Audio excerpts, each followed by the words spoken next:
안녕하십니까. 할 수 있다 물리학원. 이번 시간에는 충돌과 안전에 대해서 알아보도록 하겠습니다. 자, 먼저 충돌과 안전에 들어가기 전에 운동량 그래프를 해석할 수 있어야 됩니다. 자, 그래서 운동량 시간 그래프를 먼저 보면요. 자, Y축에 운동량 P가 오고 X축에 시간이 옵니다. 자, 그랬을 때 운동량 시간 그래프를 이제 분석해 보기 위해서 기울기랑 면적을 반드시 같이 봐야 됩니다. 자, 기울기는요, m이라고 해서 어, 델타 t분의 델타 p 이런 식으로 되는데요. 앞 시간에 이제 초점 질문에서 했다시피 운동량의 시간 변화율은 힘이라고 했습니다. 자, 그래서 기울기가 이제 기울기는요, 힘을 의미합니다. 그래서 운동량 시간 그래프에서 기울기는 힘을 의미하고요. 자, 두 번째로 면적은 이제 가로 곱하기 세로인데요. 가로는 시간 t고요. 세로는 운동량 p입니다. 그래서 면적은 의미가 없습니다. 자, 그래서요. 운동량이 이제 점점 일정하게 이제 증가하는 건요. 힘이 일정하게 작용해서 그렇다라고 해석을 하셔도 되는데 운동량 시간 그래프를 조금 더 분석을 해보시면 운동량은 질량 곱하기 시간이죠. 자, 그러면요. 운동량 이제 축에서요. 질량을 나눠버리면요. 속도만 남죠. 그러면요. 이렇게 됩니다. X축은 시간이고요. Y축은 질량분의 운동량 축이 되는데 이렇게 되면요. 속도 V가 되는 겁니다. 자, 그러면은 여기에서 이제 요 처음에 있는 그래프에서요. 질량만 나눠지기 때문에 이렇게 기울기가 조금 떨어지는 효과가 있겠죠. 그래서 이런 식으로 기울기가 좀 낮아졌는데 요것은 이제 VT 그래프를 그리고요. VT 그래프에서 기울기는 가속도 A라고 했으니까 가속도가 일정한 운동임을 알 수 있습니다. 즉 여기서 PT 그래프에서도요. 기울기가 F였기 때문에 힘이 일정하게 작용한다라는 사실을 알 수 있습니다. 자, 그래서요. 운동량 시간 그래프를 그대로 해석해도 되는데요. 요 Y축에 이제 질량을 나눔으로써 VT 그래프로 변환해 가지고 보시면은 조금 더 편하실 수 있습니다. 자, 두 번째는 이제 운동량 그래프가 아니고 충격량 그래프에 대해서 해보겠습니다. 자, 충격량 그래프는 이제 Y축에 힘이 오고 X축에 이제 시간 T가 옵니다. 자, 그런데 충돌하는 과정에서 이제 작용하는 충격력을 이제 시간에 따라서 이제 실시간으로 추적한 겁니다. 자, 예를 들어서요. 야구공이 이렇게 날아가고 있는데 야구 배트에 의해 가지고 얘가 이제 날아가면요. 처음에는 이렇게 되겠죠. 얘가 야구 배트에 처음 닿았을 때는 힘이 조금 작용할 겁니다. 근데 공이 점점 야구 배트에 다가가고 야구 배트가 공과 이제 반대 방향으로 이렇게 타격이 되었을 때 공이 이런 식으로 찌그러지게 되겠죠. 이렇게 찌그러졌을 때 힘을 최대로 받을 거고요. 또 이번에는 이제 여기서 이제 좀 멀어지기 시작하면요. 최대로 받았을 때보다 힘의 이제 크기는 조금 낮아질 겁니다. 그래서 그걸 이제 시간에 따라서 이제 힘을 그리면은 이런 식으로 피크를 찍었다가 이렇게 쭉 내려오는 이런 모습을 볼 수가 있습니다. 그래서 일반적으로 충격을 받았을 때 물체는 이제 모양도 변하고 그 다음에 시간이 지나면은 충돌체에서 이제 거리도 멀어지기 때문에 받는 힘이 좀 적어집니다.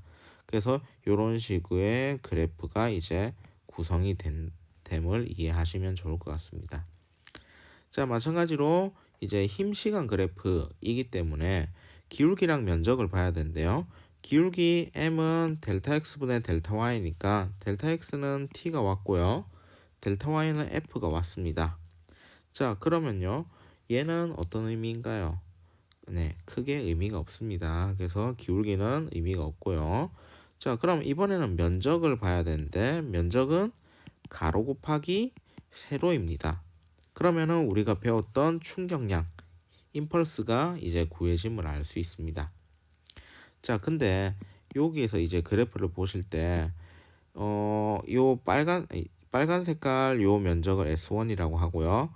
파란 색깔 그래프의 면적을 S2라고 했을 때 조건이 이렇습니다. F1과 F2가 같다라는 조건이 만약에 붙으면요.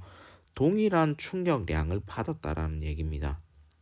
자, 근데 보시면요. S1과 S2의 차이점은 뭐냐면 요 면적을 동일하게 이제 만들어 주기 위해서는요. 어쨌든 간에 가로 곱하기 세로가 되어야 되는데 지금 S1의 같은 경우는 어떻나요? 가로의 길이가 좁으니까 세로가 이렇게 높아졌죠. 근데 거기에 비해서요. S2는 가로가 이렇게 상대적으로 넓으니까 세로의 길이가 작아져도 동일한 면적을 만들 수가 있다라는 겁니다.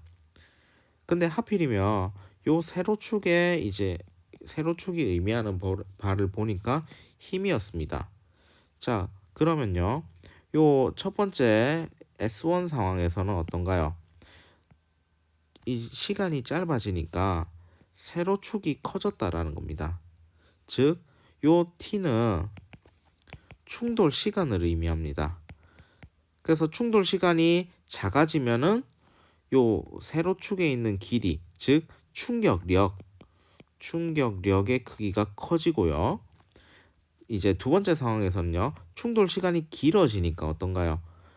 세로축의 길이가 짧아져도 동일한 면적을 만들 수가 있다는 겁니다. 자, 그렇게 되면은 결론적으로 충돌 시간이 커지면 커질수록 충격력은 작아진다라는 사실입니다. 자, 그러면요. 우리가 주변에 있는 모든 안전장치, 충돌을 이제 당했을 때 우리가 조금 더 덜 다치게 하려는 그런 모든 안전장치들을 보면요. 충돌 시간을 늘려가지고 충격력을 낮추는 그런 이제 용도들입니다. 자, 그래서요. 이런 게 있습니다. 자동차 범퍼 앞쪽에 보면은 여기 엔진룸이 들어가 있고 여기 운전자가 타는 요 부분 말고 요 앞쪽 부분은요. 어떻게 돼야 되냐면요. 잘 찌그러지게 설계가 되어야 됩니다. 왜 그러냐면요.